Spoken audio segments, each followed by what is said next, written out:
You can use your own images in Owlbear Rodeo. Here's how. We'll show you how to understand image categories, add your own images, and use and alter your images. Before you start, you'll need to open a room in your Owlbear Rodeo account, and you'll need to have your own images in any of the file formats shown here.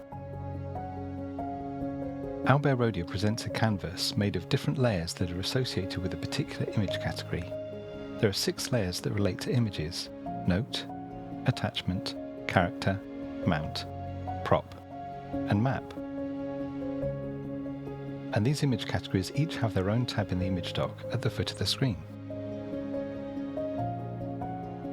Uploads can be made within the Asset Manager, where you can choose which layer and asset category they will inhabit.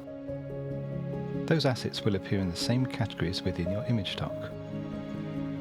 Assets are added to their specific layer when you drag them from the image dock into a scene, automatically ordering them front to back on the canvas according to their layer. Uploads can also be made by dragging image files directly from your device's storage into the scene. For most of these image categories, we have provided starter set packs which can be installed from the Asset Manager to give you a quick start and without using any of your cloud storage. First, let's understand the image categories. So, what sorts of image might we add into these layer categories?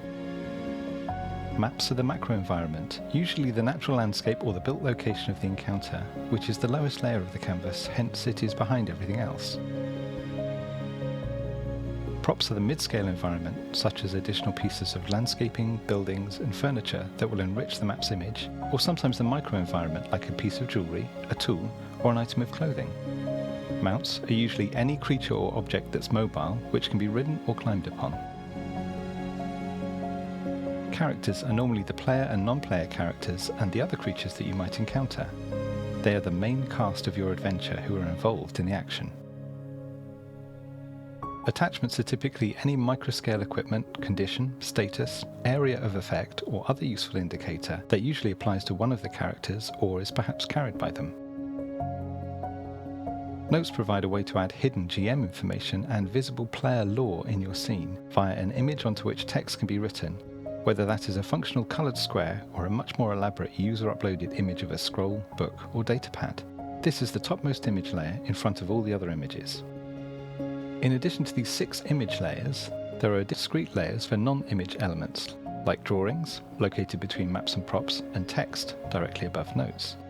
These are generated with their own tool sets. Plus, there are also layers for features like rulers, fog, and pointers that are even higher in the canvas order. You can see all of these layers and their contents when you use the Outliner extension, and you can modify the assets and even drag them to a different layer directly. See the dedicated Outliner tutorial for more information. Next, let's add your own images. When you open the Asset Manager, select a category and click Add and then New, the images you upload will take on the parameters that you set there, whether uploaded as a single asset or in bulk with many others. The left-hand side of this image importer provides a window where you can browse for or drag and drop your image files, which then becomes a preview window with a thumbnail and a size summary for each image added.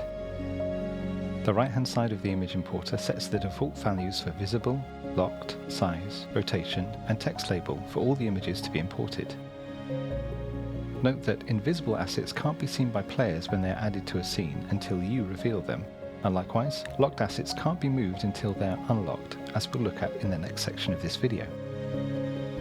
Text controls are for the name label that appears below the asset within your scene, and you can choose between none, or copy image name from its file name, or a custom label that you can type here. The size parameter gives 4 options. Auto will look for any scaling clues in the file name, like 3x3 for grid dimensions, or 150 dpi for image resolution per grid square, and if neither of those exist, it will make an educated guess based on typical values. If you know the scaling you want, you can choose between set dpi, set columns, or set rows, which will force all the assets to match the value you provide. Note that as you adjust this setting, the size summary in each image's thumbnail is updated. Once you're happy with these default settings, click on the Import button and you'll see the new items being added into the current category of the Asset Manager. In addition to using the image importer, you can also drop images from your device's storage into the current category that's open in the Asset Manager, or directly into the scene itself using the wheel selector to decide which layer it will inhabit and hence into which asset category it will be added. You can also hold the Shift key to lock your category selection on the wheel so that you can drop your new asset exactly where you want it in the scene without losing that selection. After upload, the asset's default parameters can still be adjusted by finding them in the Asset Manager and using the pencil icon to enter the Edit Defaults popover. Note that there is also a Transform tool here, which allows you to adjust any asset's default scaling and alignment against the scene's grid. See our image alignment tutorial for more details. Any changes saved here will be applied to all future copies of this asset that you add to any scene. And if any instances of this asset exist in the scene that's currently loaded, you'll be asked whether you want to update those now.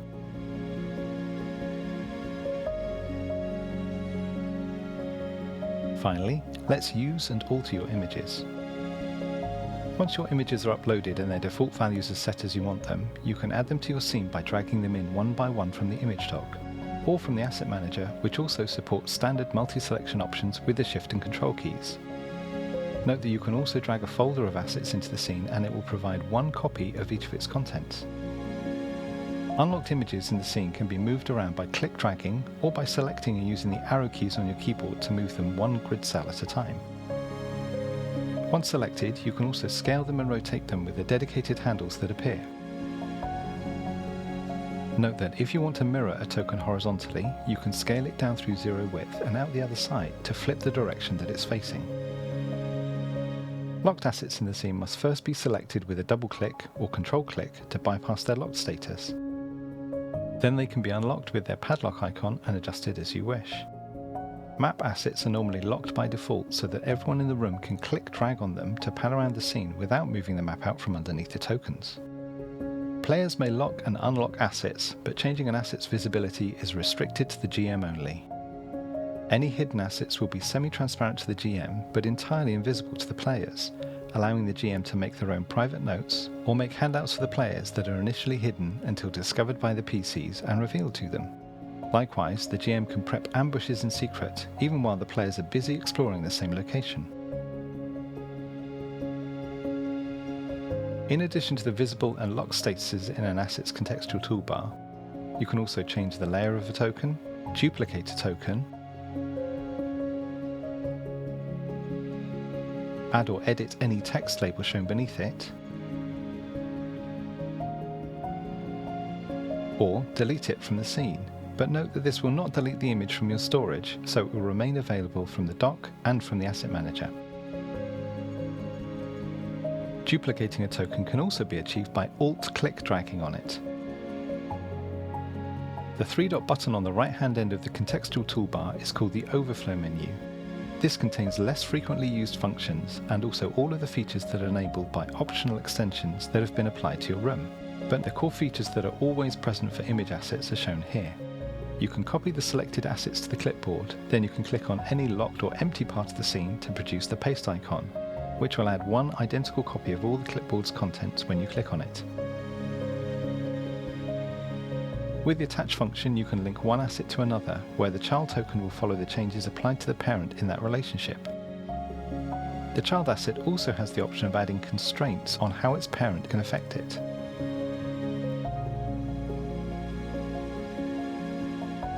Note that any character token dragged in directly from the image dock and dropped onto a mount token will auto-attach to it. And, likewise, any attachment token that's dragged from the dock onto a character token will auto-attach. Attachments can also be made in a closed loop, like a daisy chain, creating a single troop of assets that will all follow one another unless specific constraints have been added. The accessibility options description is used by screen reader software, but the name field can also provide a useful place for token lore or secret information for the GM's benefit because the players cannot see it.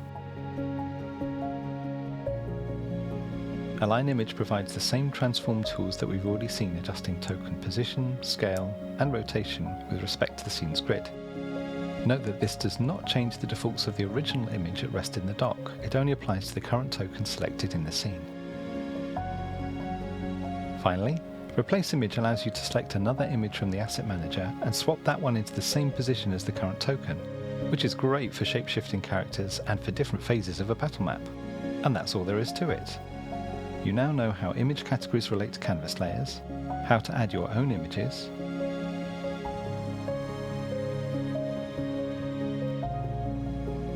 and how to use and adjust them in your scenes. To learn more about Owlbear Rodeo, subscribe on YouTube, or click another video to keep watching.